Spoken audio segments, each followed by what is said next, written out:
Jackson, since Valentine's Day is this Friday, I wanted to show you my appreciation, so I got you a box of chocolates. Well, thanks, Natalie, but I forgot it's even Valentine's Day. All I'm thinking about is this Eagles Super Bowl parade. Well, I guess that's something a single person would say. You know what? I'll take the chocolates. I'm Tamar Stubbs, live from Egbert Ocean Hall. Later, we'll give you a glimpse of the former Temple football kicker, Maddox Shuhilo, as he gears up for the NFL Combine later this month. At the studio set, I'm Sam Ammons. Also in the show, we'll take a look at Edwin Morales, a leader on Temple's club wrestling team and a star on the Puerto Rican national team. OwlSports Update is live and starts right now.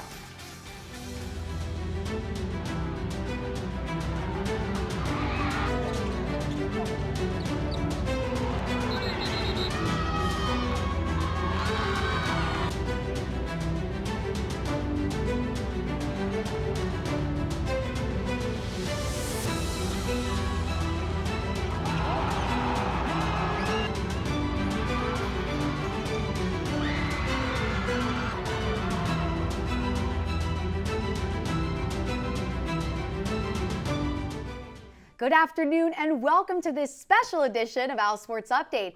It's special because we're feeling the love here in TV3, not just as Valentine's Day approaches, but also some love for Temple Athletics. I'm Natalie Koranda.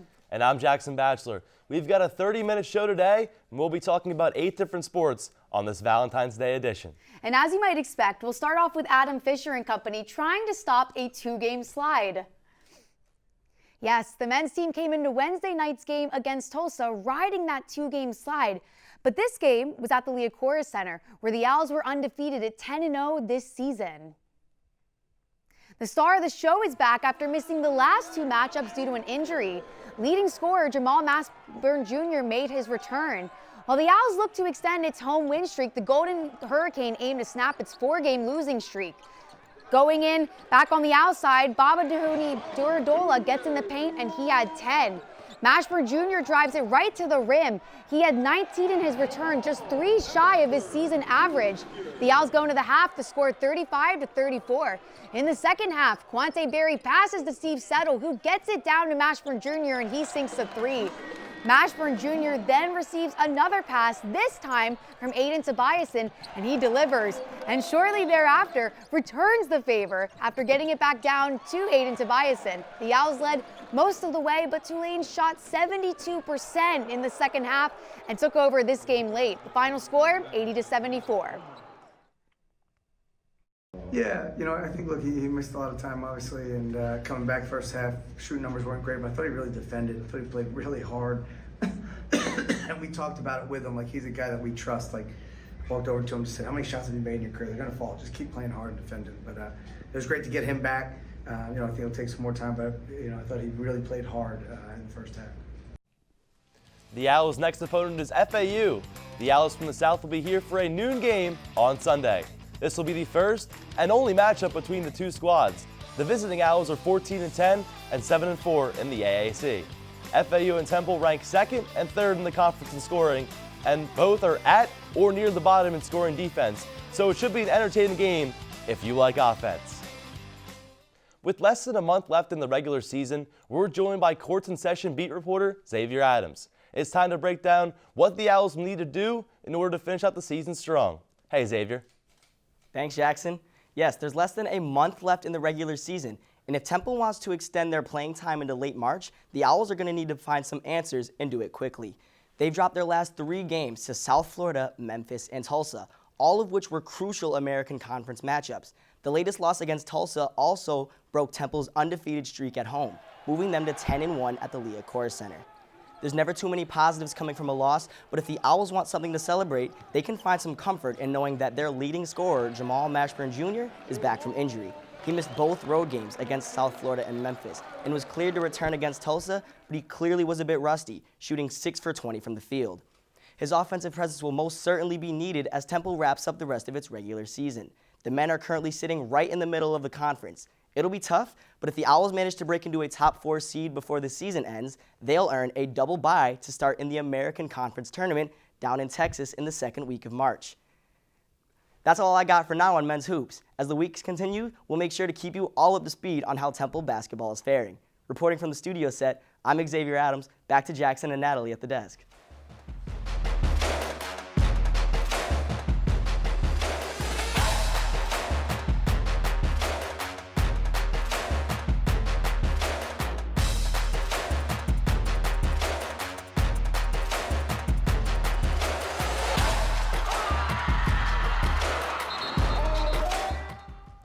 On Tuesday night, the Owls completed the season sweep over UAB. In the first quarter, Tristan Taylor dishes it out to Jaleesa Molina, who knocks down the three to tie it up at 10. In the second half, Alicia Carter tries to fund one of her Blazer teammates, but Tiara East shows off her active hands as she goes coast to coast, even showing off a Euro step as she gets the layup to go, extending the Temple lead to 15. Move on to the fourth. Jade Weathersby takes it up the court, and she eventually hits a spin move, and you can count the bucket, cutting the lead to 10. And with 2 minutes left, Kayla Turner beats her defender and finishes with the right to put the Owls back up double digits. The Owls defeat the Blazers 63-53 as they improve to 14-10 and 8-5 in conference play. Switching 1 through 5, that's what we did. Just being able to communicate to each other on dribble handoffs, ball screens, all the whatever action they did, it was right there, ready to go. We were crashing the boards, not waiting for it to come off, not standing and waiting, and that made the difference in the game today. I mean, 15 offensive rebounds. That's pretty good, and that's what we want to do. We've got to have our heads right and understand and be poised. With just about a handful of games left in the regular season, the next matchup is crucial for the Owls. Tulane sits in the 4th place spot with Temple a half a game behind in conference standings. The Owls take on the Green Wave in New Orleans on Sunday. Temple has to win this matchup if they want a realistic chance at being in the top 4 to secure the double bye in the postseason tournament. There's a saying we hear often at Temple, which is owls are everywhere. It's true, but some graduates also choose to stay close to the nest. Former OwlSports Update anchor Ray Dunn is one of those owls who didn't venture far and is succeeding in so many different ways here on Broad. Calling the games is obviously a dream come true, but really it's this program. I love working with this program so much. It's not much of a cliche to say Ray Dunn is living the dream as the voice of Temple women's basketball. Not to mention filling in for men's basketball along with soccer. Everyone's always looking to uplift everyone, and that's been a huge part of my story and my success. Ray's success started during his time as a Temple student. He isn't just a 2022 alum and Diamond Award recipient. He also spent multiple semesters perfecting his craft here at OwlSports Update with his peers under the guidance of professor and executive producer Matt Fine. You heard that? Okay. Trust the Fine, first and foremost. Matt Fine did so much for me with OwlSports Update. Obviously, I learned a ton with him. After graduation, Ray wanted to stay close to the nest. Kevin Kopp, who is the head of Temple's athletic production team, helped make that happen. He sat me down for probably a half hour. This is how you could do it. I think you could do it. Let me help you out. Let me get you in touch with people. And then a few months later, he's like, yeah, they're putting women's basketball on radio. Would you be interested in that? And that was the quickest yes I've ever said to something. Please, yes, give me that opportunity. And the rest is history. Since being hired, Ray has logged more than 100 broadcasts, including many milestones for the team. I think I've just been very fortunate to be in the position when these things take place and just preparing myself for what will be those moments and getting a chance to really invest myself in those broadcasts and make sure that I pay off some really cool things that these people are doing. Ray has that professional relationship with several teams, but his primary focus for now is with the women. I think it shows in the broadcast where I genuinely want all these people to succeed so badly that I think I'm even more passionate than I ever could have imagined calling these games for Temple. It's now time for our first break of the show. When we come back, we'll show some more love, starting with lacrosse thanks to its season opener versus Delaware. We will also take you through the spring schedule for both field hockey and football. Stick around. OwlSports Update returns in just 90 seconds.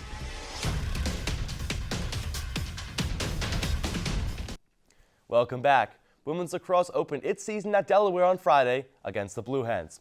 Midway through the second period, the game is tied at 4 as Delaney McDaniel hits goaltender Taylor Groban with a fake and puts it in the back of the net. Later on in the third, Owls trailing 8-5 as Morgan Gore scores on a free position attempt to extend the Blue Hen lead. As we head into the fourth period, Owls down by just a score as they tie it up as Sarah Gaubman gets the assist from Emily Liberio for a no-looker. Midway through the fourth, Delaware responds to make it a two-score game as Jacqueline Marzell gets the feed from McDaniel for the goal. Temple falls to Delaware 12-10. The Owls will be on the road a lot this season as expected, and so will we. This spring, I'll be getting exciting access to the team behind the scenes during some of their road trips. This will include a look at the team inside the locker room, on the bus, at team meals, and in the hotel. This all-access four-part series will start in late February and end in late April after the team's road trip to Old Dominion. Look for these stories on select Thursdays at noon on TUTV. We are just a month away from the field hockey team beginning its 2025 spring off-season. The Owls will face their first two opponents at Howard Field as they'll host Delaware on March 15th, followed by Monmouth 15 days later. On April 5th, the Owls will face their third and final home opponent in Lafayette, with the City 6 tournament 7 days later at Drexel. After the City 6, the Owls will end their unofficial spring season on the road against Lehigh on April 18th. The Diamond Gems dance team is always full of spirit during each game for all fans in attendance. The team took that energy to the UDA College Cheerleading and Dance Team National Championships last month and left with positive results. OwlSports Update's Haley Smith talked to the team about its recent accomplishments.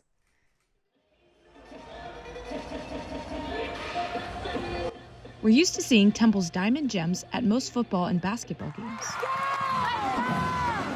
But there is one event where the Owls cheer on themselves in their own competition.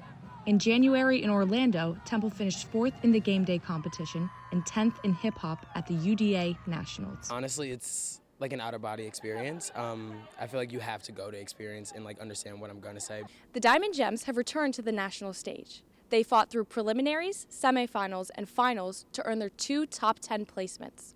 But it isn't easy getting here. Teams must be in the top 50% at regionals, among other national qualifications. The Diamond Gems practice up to 8 hours on any given day during the fall semester just to get ready for their trip to Florida. This, as you might imagine, brings a team close together. Literally, they're my best friends. They are my whole heart, and I never felt so supported by a group of people before, and just it's such a healthy and positive environment, and it makes me so much happier to do I love to dance, and just dancing with those girls just makes everything better. The team is now focused on preparing for the remaining basketball games this season, but that isn't stopping them from looking ahead to 2026 and the goal of a top 3 finish. Just knowing what we can push for next year. We were really close from medaling in game day, and so it's less than a point. So we're like, okay, what can we do to really get there? That's our ultimate goal for next year. That's 11 months and counting for a return trip. At the Leocor Center, I'm Haley Smith, OwlSports Update. We are now up against our second break of the show, but stay right there. When we come back, we'll hear from Owls standout kicker Maddox Trujillo, who is preparing himself for the next stage of his career. Don't go anywhere. We're back in a minute 30.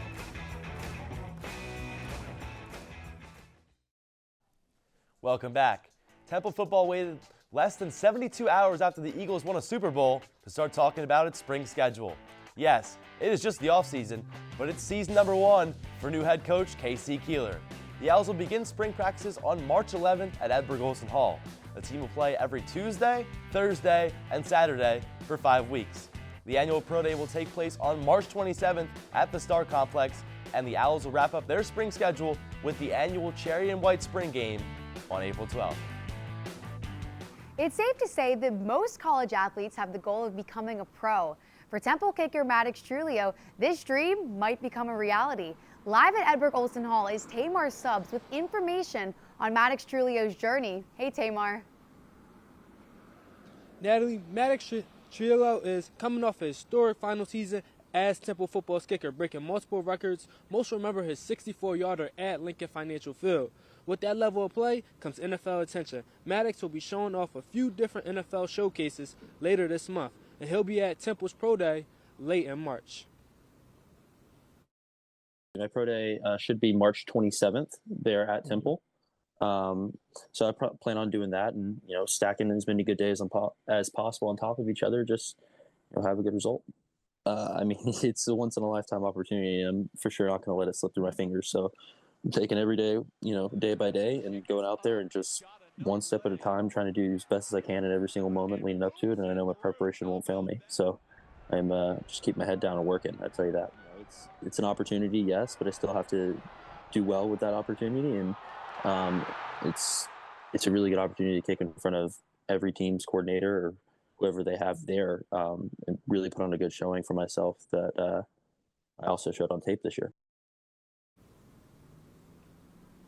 Trujillo will have to wait a while possibly to hear his name called.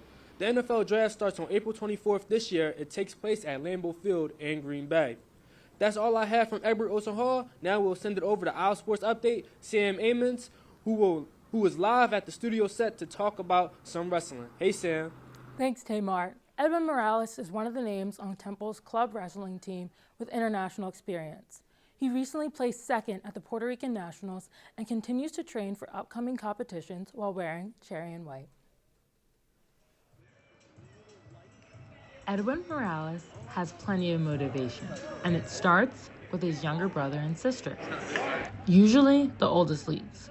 But Edwin got into wrestling while watching his younger siblings on the mat. My younger brother and sister, they started before me, Luis Morales and Gio Gonzalez. So they kind of started, I was just like the older brother that just kind of watched my younger brother at practice at first, and I just felt myself joining the mat, but then it was a life-changing experience for me. Temple University's club wrestling team is known for its unique co-ed dynamic, fostering a supportive and collaborative team environment. Today, we take a look at Edwin's journey and what it means to be a part of this extraordinary team. Edwin started wrestling when he was 14 and soon placed second at the Puerto Rican Nationals, losing to an Olympian. But the runner-up trophy earned him a spot on its national team. It felt good, makes me feel that I'm just at the level to compete internationally. Edwin has only been in Temple's nest for a few months after graduating from Bridgewater State in 2023. Since his arrival, he has become a leader and dominant force on Temple's club wrestling team. His college record, 67 wins and 14 losses. I admire him so much. I think it's incredible, the work ethic that he has and his life story and how he's gotten to where he is. Right now, Edwin has another job. He's wrestling at 190 pounds, but his goal is to get to the heavyweight division at 210 pounds, so he has a chance to represent Puerto Rico in the Pan Am Games in May. Looking ahead on the calendar, Edwin will continue to train for the Pan American Championship that'll take place in May. With this, he can qualify for World Championships later in September. That's all I have from the studio set. I'm OwlSports Update Sam Amons. Natalie and Jackson, back to you guys on the desk. Thanks, Sam. Up next, Natalie and I take a timeout, soccer style. We'll explain on the other side. See you in 90 seconds.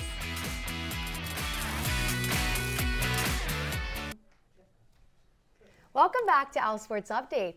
We just took a timeout, but now it's time for one of our own Temple athletes to take their own timeout. On different weeks throughout the spring, we will feature a new athlete on a new segment we like to call Timeout. It's a chance for all of us to get to know them off the field. Today, we're joined by a member of the Owl soccer team, Anaya Togba. Anaya, our first question is, how did you end up at Temple? So I was recruited through COVID. It was a little bit of a different connection that most people have been going through. We had to go through Zoom calls, emails, and then of course setting out film. I've always wanted to go to a city school, and of course in one with a diverse unity and I don't know. We're really close to the city. It's not in the city, but it is close enough to get a few train rides over. So that's mainly why I ended up at Temple, as well as the engineering program. And you have a twin sister, Sumaya. What's it like being on the same team as her? It's amazing. We've been playing the same sport, going to the same school, working the same jobs our whole life. So it wasn't anything different than we've been used to, but it's been great having that support system. And what's been your favorite part of being here for the past 4 years? I would say being close to a city, being able to go shopping, maybe doing a Pilates class here and there. It's definitely one of the best things about being in a city. And now we're just going to do a couple of rapid fire fun questions for you. What's your go-to spot for coffee on campus? On campus, I would say that new place, 1,000 Hills, I want to say. That one has a really good frozen matcha. I agree with that. And then another hard one, what's your favorite food truck? Oh, food trucks. Ooh, I've been doing something on TikTok, which is trying out new food trucks on campus. So far, it's this Mexican spot right outside of the SAC. Not the blue one, but the one that's like red a little bit. That one's really good. No, that one's awesome. And what's your favorite study spot? Where do you find yourself studying the most? At home. I can't even lie, at home. And then what's your go-to song before games? My go-to, I wouldn't say my go-to, I don't have a go-to song, but my go-to artist would be Sexy Red, just something a little bit more hype. That's awesome. And what's your favorite sport to watch other than soccer? Right now I'm really into football. It's Go Birds. That I've definitely catered towards the football scene while being in Philly, for sure. And then since Friday's Valentine's Day, what would be like your ideal Valentine's Day date? Oh, I don't know. Something I didn't plan, honestly. I want to be a surprise. Well, that's all the time that we have for this edition of Time Out. And I thank you for joining us. Appreciate it. Thank you. Back to club sports, and we move to ice. Former member of the Temple Ice Hockey Club team, Robert Pilarski, spent 4 years as a player, but his time with the Owls isn't over just yet. Owl Sports Update's Nick Parr talks about the former captain's journey from the ice to the benches. Great coaches can turn good teams into great ones. That's the goal for Robert Pilarski. Pilarski has taken a different path to becoming the team's assistant coach. This is his first year on the bench after 4 seasons as a player. So it's been nice to come back as coach and just still be around the guys, help, little things here and there where I can. Last year's captain is bringing a new approach to the team that is 12-17 so far this season. And it's not easy work. Pilarski is now coaching many of the players he used to skate with. I think what he brings to the table is he's been there, done that, right? So being able to relate to the players and say, I was in your position, I've been in your shoes, this is the way it should have been done, right? He wore the C for a reason, he did things the right way, so he's able to really showcase that. Rob's leadership last season was not just proven on the ice. He broke 2 bones in his leg in the middle of his senior season. In many ways, that's the day he started his unofficial coaching career. So when it happened, I honestly didn't have a lot of time to process because my role as captain and president was still ongoing, and I had to still step up in that regard. So my perspective on it changed in the way that, whenever something like that happens, you still have a responsibility to step up and be there for your teammates. Pilarski's transfer from captain to coach has brought a new perspective to Temple University's Ice Hockey Club. From being on the ice and now being behind his players on the bench has helped them grow and mature, not just on the ice, but off the ice as well. Rob has brought a new perspective to the club that a lot of other coaches in college club hockey are unable to bring. And he's hoping this experience will help the Owls when they move into the playoffs later this month. Reporting from the Northeast Skate Zone, I'm Nick Parr, Owl Sports Update. Let's now take a look at the weekend calendar of matchups. Starting off, women's track is away at the Indoor Classic at Penn for the entire weekend, along with fencing, which is at the USA Fencing Junior Olympics. On Saturday, women's basketball travels to New Orleans to face Tulane at 4 p.m. Men's and women's tennis are also both away, facing Morgan State and West Virginia, respectively. Ending off the weekend is the men's basketball on home court against FAU at 12 p.m. That is all the time that we have today for this Valentine's Day edition of Owl Sports Update. On behalf of our entire crew, he is Jackson Batchler, I'm Natalie Koranda, and we wish you all a lovely Valentine's Day. And have a fun and safe time at the Eagles Parade. Go Owls and go Birds.